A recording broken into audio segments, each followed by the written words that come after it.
معمولی برتنے کی چیزیں۔ اس صورت کا نام معون اس لیے رکھا گیا، معون اس لیے کہتے ہیں کہ اس صورت کی آخری جو آیت ہے اس میں یہ لفظ موجود ہے معون۔ اس مناسبت سے اس صورت کا نام جو رکھا گیا وہ معون رکھا گیا۔ سورہ معون یہ مکۃ المکرمہ کے اندر نازل ہوئی۔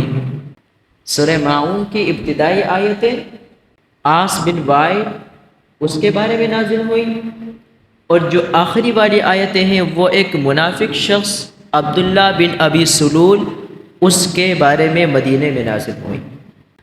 اب اس صورت کے اندر جو چیز بیان کی گئی ہے، جو مرکزی مضمون ہے کہ کافروں اور منافقوں کی مذمت بیان کی گئی، کہ جو کافر ہیں وہ حساب و کتاب کے دن کو یعنی قیامت کے دن کو جھٹلاتے، نہیں مانتے، ان کا حساب و کتاب پر کوئی یقین نہیں ہے، کوئی ایمان نہیں ہے، یتیموں کو دھکے دیتے ہیں، مسکینوں کو کھانا کھلانے کی ترغیب نہیں دیتے۔ اور اس صورت کے آخری جو آیتیں ہیں ان میں بتایا گیا منافقین کے بارے میں کہ وہ نماز میں انتہائی سستی کے ساتھ کھڑے ہوتے ہیں۔ جب نماز پڑھتے ہیں تو انتہائی سستی کے ساتھ پڑھتے ہیں، اور تنہائی میں یا تو پڑھتے نہیں ہیں، پڑھتے ہیں تو تیز تیز پڑھتے ہیں، جب لوگوں کے سامنے ہوتے ہیں تو لمبی لمبی بڑی بڑی نمازیں پڑھتے ہیں، اور لوگوں کو دکھانے کے لیے پڑھتے ہیں۔ کون؟ منافقین سستی کے ساتھ کھڑے ہوتے ہیں، پڑھتے ہیں تو کس لیے پڑھتے ہیں؟ لوگوں کو دکھانے کے لیے، اور لوگوں کے سامنے ہوتے ہیں تو بڑی بڑی لمبی لمبی رکعتیں پڑھتے ہیں، بڑی بڑی نمازیں پڑھتے ہیں، اکیلے میں ہوتے ہیں تو چٹکی میں یوں نماز پڑھی اور گئے۔ تو یہ منافقین کی ایک بری خصلت ہے، اس کا ذکر کیا گیا۔ اب پہلی آیت مبارکہ ہے ارأیت الذی یکذب بالدین، کیا تم نے اس شخص کو دیکھا جو دین کو جھٹلاتا ہے؟ ارأیت الذی یکذب بالدین، کیا تم نے اس شخص کو دیکھا جو دین کو جھٹلاتا ہے؟ اس آیت کے شان نزول کے بارے میں قول یہ ہے کہ یہ آیت عاص بن وائل سہمی اس کے بارے میں نازل ہوئی، کیونکہ وہ قیامت کے دن کا انکار کرتا تھا اور برے کام کرتا تھا۔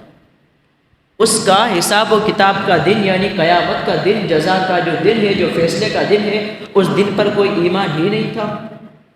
تو اس کے بارے میں یہ آیت نازل ہوئی، کیا تم نے اس شخص کو دیکھا تو دین کو جھٹلاتا ہے؟ اور دوسرا قول یہ ہے کہ یہ آیت ولید بن مغیرہ یہ بھی کافر تھا، اس کے بارے میں نازل ہوئی۔ اور تیسرا قول یہ ہے کہ یہ آیت ابو جہل کے بارے میں نازل ہوئی۔ ابو جہل تو ہمارے پیارے آقا صلی اللہ علیہ وآلہ وسلم کا کھلم کھلا جانی دشمن تھا، مسلمانوں کا جانی دشمن تھا۔ یہ آیت اس کے بارے میں نازل ہوئی، اور اس کا پس منظر کچھ یہ ہے کہ ابو جہل نے ایک یتیم بچے کی ذمہ داری لی کہ میں اس یتیم کی ذمہ داری لیتا ہوں، میں اس کو اخراجات دوں گا، اس کا خرچہ دوں گا، اس کو جس چیز کی ضرورت ہوگی تو میں اس کے ضرورتوں کو پورا کروں گا۔ ایک دن وہ یتیم بچہ ابو جہل کے سامنے آیا اور آ کر اس نے کہا کہ مجھے کچھ مال دو، ضرورت ہے۔ ابو جہل نے اس کو دھکے دے کر نکال دیا۔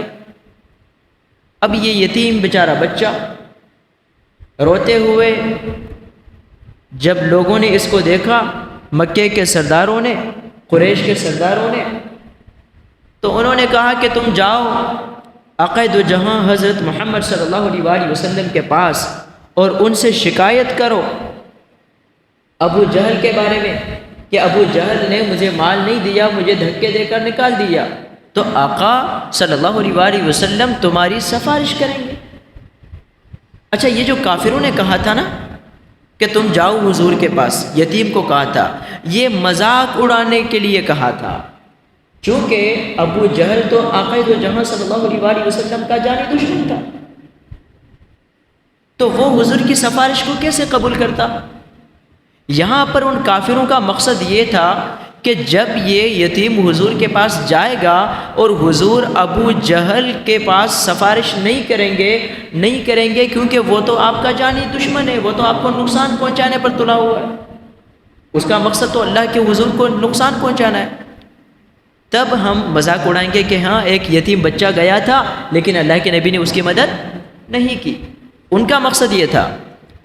جب یہ بچہ پہنچا حضور آقا صلی اللہ علیہ وآلہ وسلم کے پاس، عرض کرنے لگا یا رسول اللہ صلی اللہ علیہ وآلہ وسلم، ماجرا یہ کہ ابو جہل اس نے میری ذمہ داری لی تھی، اب وہ مجھے دھکے دے کر نکال رہا ہے، اب وہ میری مدد نہیں کر رہا۔ تو اللہ کے نبی نے فرمایا چلو میرے ساتھ، چلتے ہیں ابو جہل کے پاس، کیونکہ یہ وہ در مصطفیٰ ہے جس پر جب بھی کوئی جو بھی عرضی لے کر آیا خالی ہاتھ تو گیا ہی نہیں ہے نا۔ آقا نے جولیاں بھر بھر کے عطا فرمایا، خالی ہاتھوں تو کسی کو لوٹایا نہیں ہے نا۔ کوئی روتا ہوا آئے اور روتا ہوا جائے، ایسا تو ہوا نہیں ہے۔ جب وہ ایک یتیم بچہ گیا تو حضور نے فرمایا چلو میرے ساتھ چلتے ہیں۔ اب جب ابو جہل کے پاس گئے، ابو جہل کے گھر کا دروازہ کھٹکھٹایا، جب وہ باہر نکلا تو اللہ کے نبی صلی اللہ علیہ وآلہ وسلم نے اس کو کہا کہ اس یتیم کا مال اس کے حوالے کرو۔ اس نے کہا مرحبا، فوراً گیا، مال گھر سے لیا، نکالا اور اس یتیم بچے کے حوالے کر دیا۔ یتیم بچہ خوش ہو گیا، اللہ کے نبی مسکرا پڑے۔ اب یہ منظر دیکھنے کے لیے پیچھے جو کفار، جو قریش تھے جنہوں نے بھیجا تھا، جو مکے کے بڑے بڑے سرداران تھے، وہ دیکھ رہے تھے کہ جب اللہ کے نبی اور ابو جہل کا سامنا ہوگا، بیچ میں یہ یتیم بچہ ہوگا، اللہ کے نبی سفارش کریں گے اور وہ اللہ کے نبی کو نقصان پہنچانے کی کوشش کرے گا، شان میں گستاخیاں کرے گا، ہم اس سے لطف اٹھائیں گے، تفریح کریں گے۔ تو انہوں نے ابو جہل سے پوچھا کہ ابو جہل تجھے کیا ہو گیا؟ کہیں تو مسلمان تو نہیں ہو گیا؟ کہیں تو اپنے دین سے پھر تو نہیں گیا؟ تم تو اللہ کے نبی کے اتنے بڑے جانی والی دشمن تھے، لیکن جب وہ تمہارے پاس اس یتیم بچے کو لے کر آئے تو تو نے فوراً مرحبا کہا اور بچے کو اس کا مال دے دیا، کیوں؟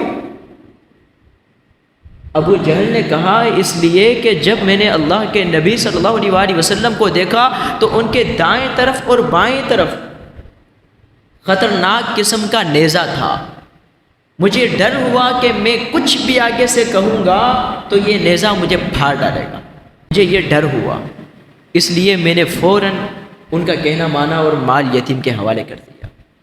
بعض روایتوں میں آتا ہے کہ ایک شیر تھا حضور صلی اللہ علیہ وسلم کے دائیں اور بائیں طرف۔ ابو جہل نے کہا میں نے خطرناک قسم کا شیر دیکھا، اگر میں اس وقت کچھ بولنے کی جرت کرتا تو وہ شیر مجھے پھاڑ ڈالتا، وہ شیر مجھے کھا جاتا۔ تو یہ اللہ کے نبی صلی اللہ علیہ وآلہ وسلم کا ایک رعب تھا، ایک دبدبا تھا۔ اللہ نے حضور صلی اللہ علیہ وسلم کی مدد فرمائی اور یوں اس یتیم کو ابو جہل نے اس کا مال اس کے حوالے کر دیا۔ تو آیت کیا ہے؟